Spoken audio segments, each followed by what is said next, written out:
Hey Ayush, welcome to the interview. So your first question is, can you invert a binary tree? Hey Fank interviewer, yes I can invert a binary tree. Let me write the code for it. Great. Hey यार तुम्हारे React component में कुछ दिक्कत आ रही है, वो app को slow down कर रहा है and it is rendering unnecessarily. Re-render नहीं होना चाहिए उसे. ओह ओके, तुम्हें प्योर कंपोनेंट यूज करना चाहिए था. बट वो क्या होता है?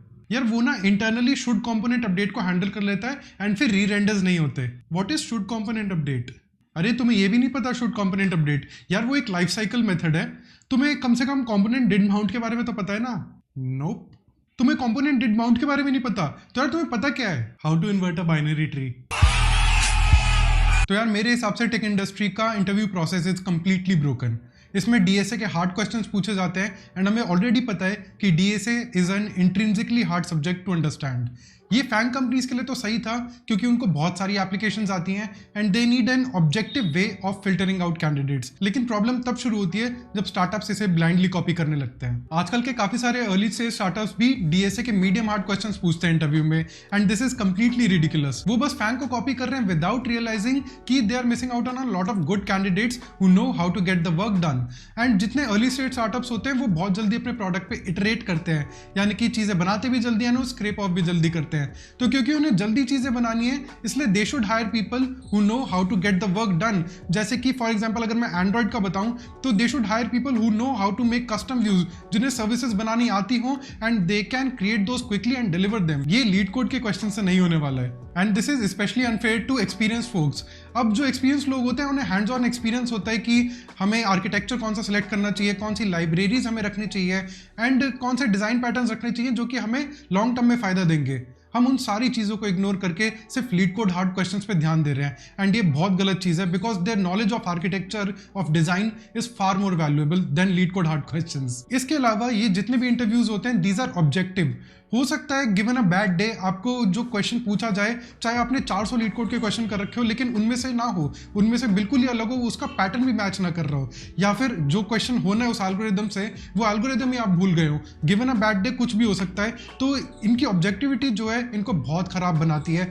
And how is this different from IIT JEE preparation? लोग उनको इतना क्रिटिसाइज करते हैं कि आईटी जेई में सिर्फ एक पेपर को देके आपका फ्यूचर डिसाइड हो जाता है सारा. तो when you are hating that you should also be worried about कि अभी डीएसए इंडस्ट्री में क्या चल रहा है. आपको पता है कि इतने सारे कोचिंग इंस्टीट्यूट्स खुल गए हैं जो सिर्फ इसी पे फोकस करते हैं कि इंटरव्यू प्रिपरेशन कैसे हो डीएसए की.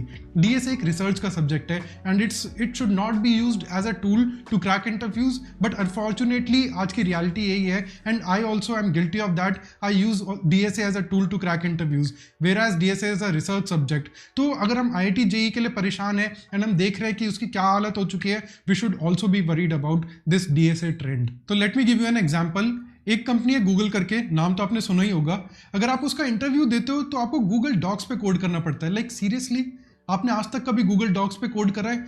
वो गूगल डॉक्स पे आपसे कोड करवाते हैं एंड जो रेगुलर जॉब होती है उसमें हम कोड करते हैं आईडीई में, जिसमें कोड कंप्लीशन होता है. कमांड क्लिक करके आप उसके डॉक्स में अंदर जाके पढ़ सकते हो एंड बहुत सारे फीचर्स होते हैं. लेकिन Google Docs, like seriously, this is how the system is broken. And उसके अलावा वो एक्सपेक्ट करते हैं कि 45 मिनट के अंदर आप 2 क्वेश्चन सॉल्व करो.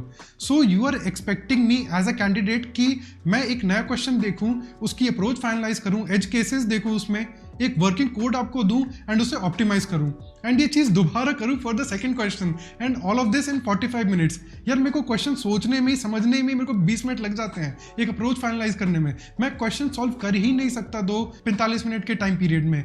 This is completely broken. उसके अलावा वो एक्सपेक्ट करते हैं कि आप गूगल भी यूज़ ना करो. तो यार गूगल का इंटरव्यू दे रहे हो लेकिन दे एक्सपेक्ट कि आप गूगल भी यूज़ ना करो. एंड फिर फाइनली यार मैं ये कहूँगा कि even if you manage to get through, ऐसा नहीं कि आप अपनी डे जॉब में एल्गोरिदम्स लिखोगे. एंड इवन अगर आपको लिखने भी हैं तो पुराने एल्गोरिदम्स आपको टेपने नहीं है, मतलब मेमोरी से नहीं निकालने. आप आराम से कॉपी पेस्ट कर सकते हो, गूगल से देख के रेफरेंस लेके आप उस एल्गोरिदम को लिख सकते हो. बट नहीं, यहाँ पे आपसे एक्सपेक्ट करा जाता है कि आपको डाइक्स्ट्रा रटावो एंड आप वहाँ पे उसे प्रोड्यूस करो या फिर उससे कोई क्वेश्चन सॉल्व करो. तो ये तो बात हो गई प्रॉब्लम की. तो अब सोल्यूशन क्या है? यार सोल्यूशन ये है कि you have to make the interview process as close to the real world as possible. जो आप डेली जॉब में करोगे उसी के हिसाब से आपको इंटरव्यू प्रोसेस रखना चाहिए. फॉर एग्जाम्पल, अगर आप रिएक्ट नेटिव का इंटरव्यू ले रहे हो तो you should ask the candidate कि आपको एक कंपोनेंट बनाना है एंड फिर ask him to optimize it. उसके बाद उससे बोलो कि आपको स्टेट लोकली मैनेज करनी है एंड उससे शायद नेटवर्क कॉल करवा सकते हो. इसके अलावा आप उससे एनिमेट करवा सकते हो कोई कंपोनेंट। तो ये सब चीज़ें you will do in your real day to day job. And give him the freedom to use any tool, like IDE use कर सकता है, वो गूगल यूज़ कर सकता है। स्टैक ओवरफ्लो नहीं यूज़ करना चाहिए क्योंकि उसमें तो डायरेक्टली आंसर ही मिल जाएगा, but you get the point कि उसे जो रेगुलरली जो वो टूल यूज़ करेगा वो उसे अलाउ करने चाहिए। वरना तो आप बस एक ऐसा कैंडिडेट ढूंढ रहे हो जो कि लीड कोड क्वेश्चन सॉल्व करना जानता हो एंड उसका उस दिन लक अच्छा चल जाए कि उसे ऐसा ही क्वेश्चन मिल जाए जो उसने पहले सॉल्व कर रखा हो। आप ऐसे कैंडिडेट्स मिस आउट कर दोगे जिन्हें एक्चुअली पता है कि अच्छा सॉफ्टवेयर कैसे बनाया जाता है। And being an early stage startup, ये फैंग के लिए चलो फिर भी चल जाएगा, वो अगर एक दो अच्छे कैंडिडेट मिस आउट कर दे दे डोंट केयर, क्योंकि बहुत सारी एप्लीकेशंस आती हैं। लेकिन if you are an early stage startup, आपको चाहिए ऐसे बंदे जो कि काम कर सकें। एंड अगर आप ब्लाइंडली फैंग को फॉलो करोगे you will miss out on good candidates. And काफ़ी कंपनीज हैं जो अब ये चीज़ अपना रही हैं, for example Coinbase and Razorpay. तो इन लोगों ने अपना डीएसए के जितने राउंड्स होते हैं उनको कम कर दिए हैं एंड पेयर प्रोग्रामिंग सेशन ज़्यादा कर दिए हैं, जहाँ पे वो डायरेक्टली डोमेन नॉलेज आपकी टेस्ट करते हैं, आपकी मेंटल क्लैरिटी, आपका थॉट प्रोसेस, आपका स्ट्रक्चर, मेंटल स्ट्रक्चर टेस्ट करते हैं। तो ये चीज़ें करनी चाहिए instead of directly asking, blindly asking LeetCode hard questions. So यार, these are my thoughts on the interview process. Hope कि ये वीडियो आपको इंटरेस्टिंग लगी हो। अगर हाँ तो अपने कॉलेज ग्रुप्स में शेयर करना, अपने दोस्तों के साथ शेयर करना, and don't forget to like this video. अगर आप चाहते हो कि ऐसा कंटेंट मैं और लाते रहूँ तो subscribe to this channel, and कोई फीडबैक हो तो मेरे को कमेंट सेक्शन में बता सकते हो। Thank you so much for watching and I will see you next video.